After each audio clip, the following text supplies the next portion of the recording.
don't really know where to start.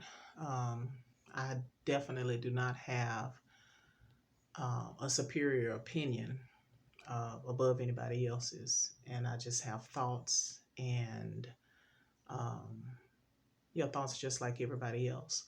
But I know today is a very difficult day. Unfortunately, we've been here far too many times as Black America. Um, but it's already difficult enough for us to see and witness and experience and know that supremacy, white supremacy, and racism and white privilege is a strong reality in our society, in our uh, country. But as a child of God, um, there's a different kind of weight that comes with it because we know that the Bible teaches us that we don't war against flesh and blood, right? And that we are in a spiritual warfare, and that everything that is uh, fleshly had its beginning in the spiritual realm. And I was talking to my daughter earlier, my 14-year-old, because I know that if it's difficult for me, it can definitely be difficult for her too. Um, and I was trying to express to her the importance of our walk in the Lord and the power that we actually have in the spirit that a lot of times we don't even gain access to because the enemy is so successful at using the situations that we're faced, the distresses, the hardships, the heartaches, the frustrations, the anger. He's so uh, effective at using those things against us that oftentimes that's what actually leads us in how we deal and handle these situations. And I'm definitely not saying that we should just kind of hold our hands and sing kumbaya and just wish for the best. But what I am saying is that if you allow, as a child of God, any other spirit other than the Spirit of God to move you to action, it's a strong possibility that God's hand will not be in it.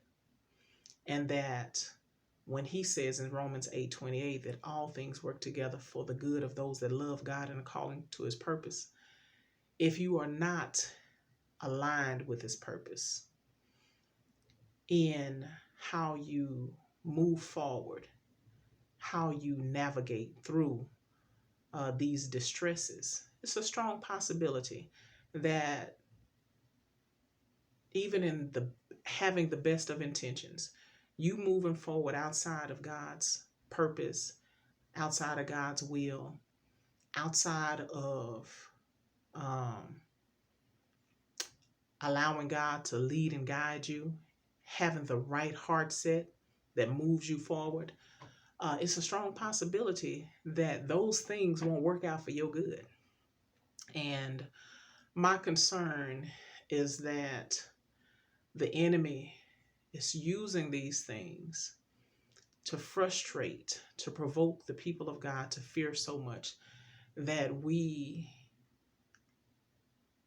fail to remember where the battle is actually won, which is in the spirit. And I'm not a big politically charged person. I don't talk politics, but I do realize that the strengths that we think that we have in the flesh have never worked for us. And so for a child of God to believe that what we have to do in order to change things and for things to become better are accomplished in the flesh, is counterproductive. And I'm not saying again that you don't put legs on those prayers and that you don't do your part.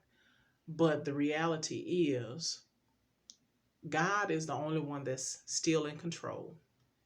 And even when we don't have control over our circumstances, the Holy Spirit, the power that the Holy Spirit gives us, allows us to be able to influence our circumstances. And I pray that the people of God will allow the Spirit of God to lead them. And that could look different for different people, because I truly believe that God will give us all the same weaponry to use, but he won't put us all in the same battlefields. So I don't co-sign everybody trying to approach these issues the same way, because the reality is everybody does not have the same mental or emotional fortitude or capacity to handle these types of pressures. And guess what? That's okay. That's okay. So my prayer again is that we will recommit ourselves to posturing our hearts at God's feet and allowing Him to give us clarity of mind, bring us into a place of peace, so that we can actually hear what He has to say about the matter. And so we can actually hear how He wants us to move forward, and not we think that we know what's best.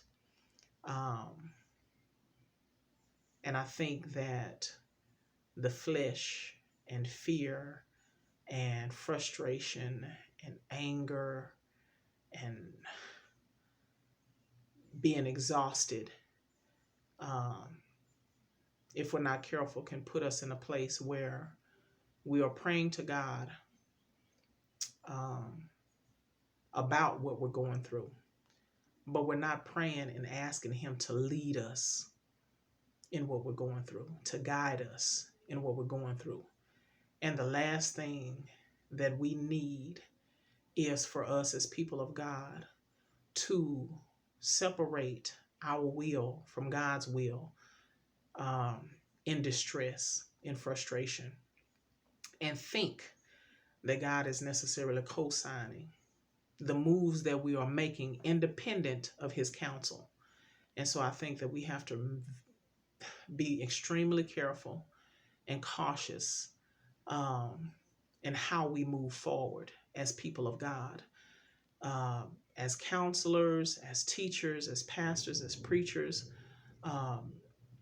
being careful that our heart's posture is, I'm not saying it's not wrong to be frustrated or angry or tired, but that cannot lead in how we move forward as individuals. And you don't want a contaminated heart's posture to have you leading people from a place of frustration or anger or fear or frustration. And so it's a real good idea to make sure that as a person in leadership, a person of influence, that you guard your hearts, that you submit your own heart to God,